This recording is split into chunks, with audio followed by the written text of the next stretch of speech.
Question. I sense that while you were talking about traumas we have, that you might be able to help me with a trauma that I have experienced all my life. It is an addiction that I have spent many years trying to figure out. My wife, the astrologer, tells me it is my Chiron, or as St. Paul called it, his thorn in his side. Jesus didn't heal it and went on to state that Paul's grace was sufficient unto him. I struggle with the Chiron, the wound that won't heal. Please address this as it is a common human experience. Well, this is a little bit of a tricky topic because, in a sense, there is no wound that can't be healed. But there are some wounds that won't be healed, either won't be healed at all or won't be healed until very late in your lifetime. So this is a little tricky to understand.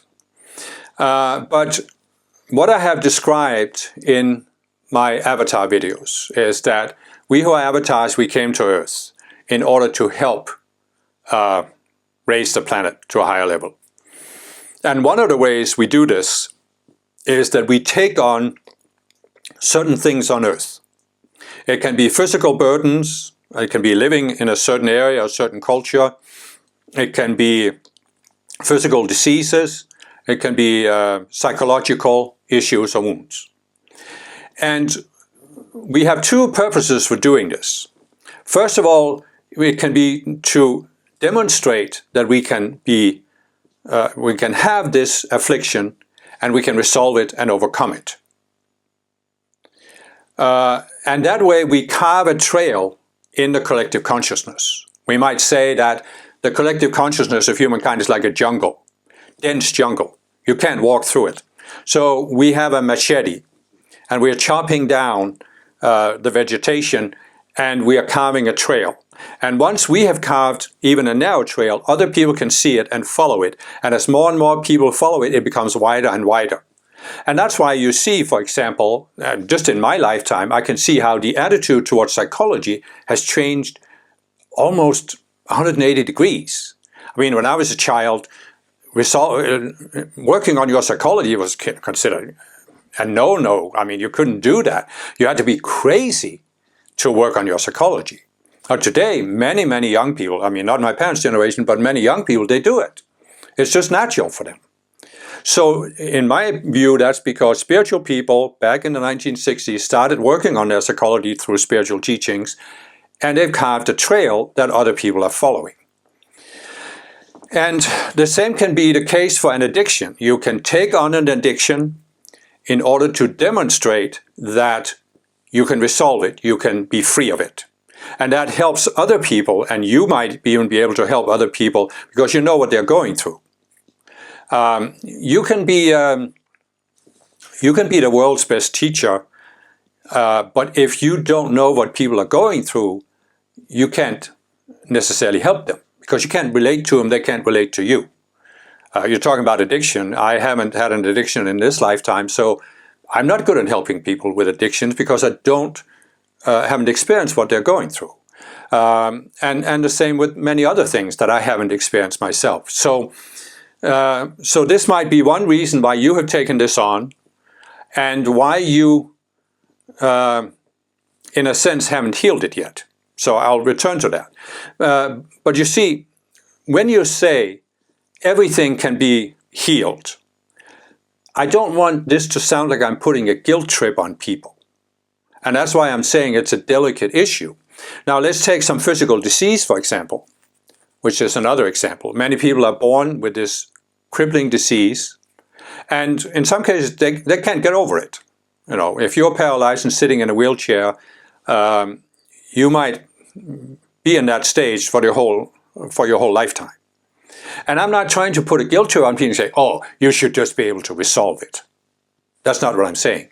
Because another reason for taking on something like this is to demonstrate that you can have a certain affliction, but you can still live a positive life where you're growing spiritually, despite the fact that you have this limiting condition, whatever it may be. And so this is the one thing. In other words, I'm not trying to put a guilt trip on anybody, because I understand that I've experienced there are people who are born into very difficult circumstances, and in some cases it's not in their divine plan that they resolve it or get over it. But what I will say is that if we're talking about something that isn't like an insurmountable physical condition, I would say that an addiction, although it has a physical component, it also has mainly a psychological component. And there is this you can deal with. And if you haven't resolved it, I would say, from my background, my experience, there's something you haven't seen. It may be that because I don't have experience with this, maybe that I don't understand how difficult it can be, but I have overcome many things in my psychology that are difficult. So it really is my working hypothesis that we can overcome this. And so if we haven't overcome it, my approach to myself is, there's something I haven't seen yet. I haven't seen it yet. Now you're talking about here in the question that you are struggling. You're struggling with it, and you are trying to figure it out. And I think when it comes to many of these conditions, I've talked about this before with the subconscious selves, it's not a matter of figuring it out, because in some cases there's nothing to figure out. It's a matter of coming to see that this comes from the subconscious selves. In other words, there is a subconscious self in you that's pulling you into the addiction. There is another subconscious self that's condemning and judging you for having the addiction. Maybe there's a third one that's condemning you for not having overcome it. And you might think, I have to figure this out. This is a problem. And if I can just see the cause of it, then I can resolve it. But the cause of it is these subconscious selves. And it's a matter of coming to see that it's coming from a subconscious. It's not you that has the addiction. It's the subconscious self that is pulling the conscious you into the addiction. And the moment you separate the conscious you from these subconscious selves and really see it, then you can say it's not a matter of understanding something, it's a matter of letting it die, letting the self die. Where you just walk away from it. And there may be more than one self here. As I said, that's why you struggle. Why do you struggle? Because you have two selves that are pulling you in opposite directions. That's always why we struggle. There can be more than two, okay? But you're being pulled in opposite directions, and that's what creates the struggle. That's why you're in doubt about how to deal with this. And that's why I said there's something you haven't seen, because there's a self that wants to pull you into the addiction. And it has some kind of argument that is projecting at you, and so far you haven't seen that argument. You haven't seen it for what it is. You haven't seen that it's an illusion, that it's a lie. And that's why you can't resolve it, because you haven't seen that the argument doesn't hold any water. The argument is justifying the addiction. And just look at the formulation of the question. I know I'm being very direct and perhaps insensitive here, but Paul had a thorn in his side. Jesus didn't heal it and said that Paul's grace was sufficient unto him. And this can very easily be used by this subconscious self to say, oh, but you know, many other people have had these kind of afflictions that they didn't resolve, and it's the same thing with your addiction. You just have to accept that you will have this for the rest of your life. And that is just the subconscious self trying to justify why you haven't gotten out of it. And the reason why you can't pull out of it is you haven't seen this. You haven't seen that this justification is just bogus. I mean, it's just air. smoke and mirrors, you know. And when you come to see that, if you're willing to look at that, look for these subconscious selves.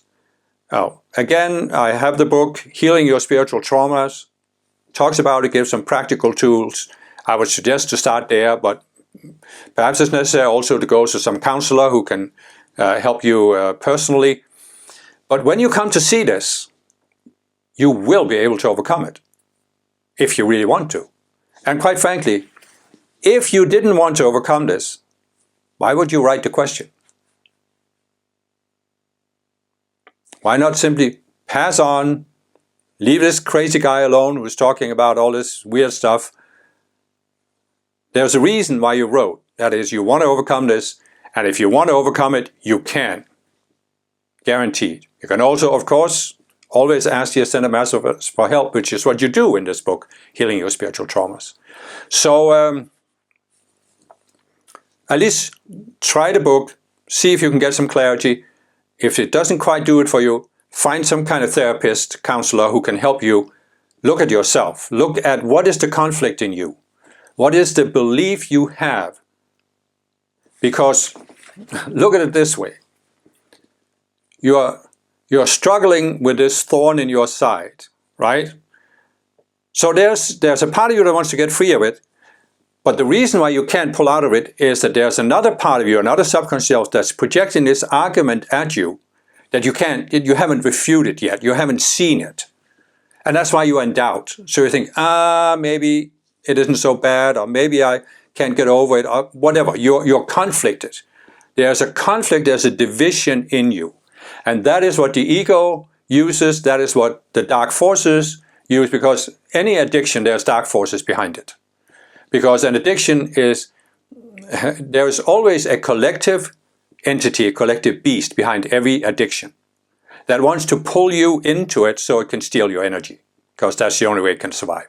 So, and this is the inroad. The division in your psyche is the inroad for the dark forces, and it's what allows your ego and the subconscious selves to keep you divided. Because the moment you are not divided, you just walk away from it. You simply, it's over, it's done. You know, the thorn in your side has been pulled, the wound has healed. It may take a little process, but you overcome the division and you will be free. What keeps you trapped in anything, I'm not talking about just addictions, any kind of psychological condition, is the division in our psychology. And that comes from two or more separate selves pulling us in opposite directions.